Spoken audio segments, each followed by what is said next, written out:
नमस्कार माझ्या शेतकरी मित्रांनो, माझी शेती या यूट्यूब चॅनेलमध्ये आपले सर्वांचे पुन्हा एकदा स्वागत आहे। आज आपण बघणार आहे कांद्याचे बाजारभाव। महाराष्ट्र राज्यातील कृषी उत्पन्न बाजार समिती मुंबई येथील आजचे कांदा बाजारभाव म्हणजे दिनांक 13 मे 2025। सर्व शेतकऱ्यांनी हा व्हिडिओ संपूर्णपणे बघा, कुठेने स्किप करता।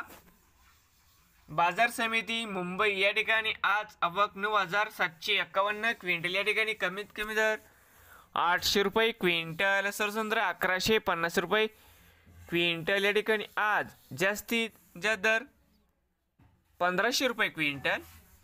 तर मित्रांनो, हे होते आजचे मुंबई येथील आजचे कांदा बाजारभाव। नवीन आले असाल तर माझी शेती या यूट्यूब चॅनेलला सबस्क्राईब करा रोज कांद्याचे व्हिडिओ बघण्यासाठी। मुंबई येथील मित्रांनो।